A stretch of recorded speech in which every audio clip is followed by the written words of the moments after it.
প্রাথমিক শিক্ষক নিয়োগ প্রক্রিয়া নির্ধারিত বিধিবিধান অনুসরণ করে স্বাভাবিক গতিতেই নিয়োগ দেওয়া হবে বলে জানিয়েছেন প্রাথমিক ও গণশিক্ষা প্রতিমন্ত্রী ববি হাজ্জাজ।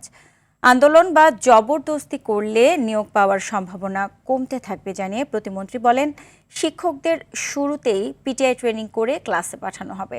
এদিকে চূড়ান্তভাবে সুপারিশপ্রাপ্ত প্রার্থীরা অবিলম্বে নিয়োগপত্র দেওয়ার দাবি জানিয়েছেন শিক্ষকদের।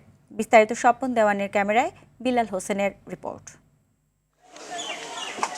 গত ৯ জানুয়ারি ৬১টি জেলায় সরকারি প্রাথমিক বিদ্যালয়ের সহকারী শিক্ষক নিয়োগ পরীক্ষায় উত্তীর্ণ হয় ৫৯,২৬৫ জন। মৌখিক পরীক্ষায় নিয়োগের জন্য চূড়ান্তভাবে সুপারিশপ্রাপ্ত হন ১৪,৩৮৪ জন প্রার্থী। প্রাথমিক বিদ্যালয় অধিদপ্তর জেলা ভিত্তিক তালিকা প্রকাশ করে, তবে ২ মাসের সময় বেশি পার হলেও নিয়োগ না পাওয়ায় রাজপথে নামে সুপারিশপ্রাপ্ত প্রাথমিক বিদ্যালয়ের শিক্ষকরা। একটি সূত্রে জানা যায়, নিয়োগ পরীক্ষায় প্রশ্ন ফাঁস, তড়িঘড়ি করে পরীক্ষা নেওয়া এবং ব্যাপক জালিয়াতির অভিযোগ উঠায় ফলাফল পুনরায় পর্যালোচনার কথা ভাবছে বর্তমান সরকার।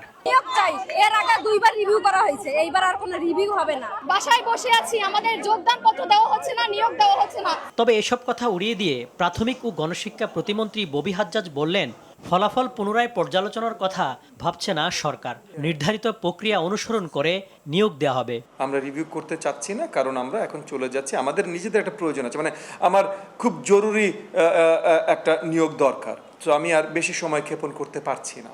যার জন্য ট্রেনিংটা জেনে কিভাবে আমি শর্ট করতে পারি সেটার দায়িত্ব আমি ন্যাপকে ইতিমধ্যে দিয়ে দিয়েছি। তারা যত শীঘ্রই আমাদেরকে নতুন প্ল্যান এনে সাবমিট করবে, এই প্ল্যানটা নিয়ে আমরা এক্সপার্টদের সাথে বসে অ্যাপ্রুভাল দেব।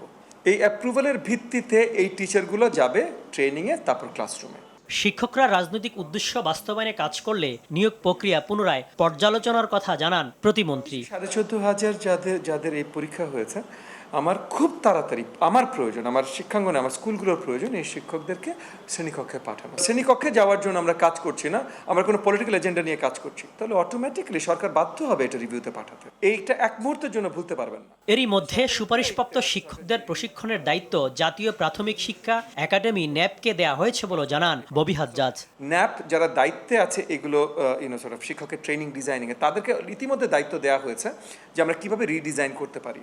বিলাল হোসেন, RTV, ঢাকা।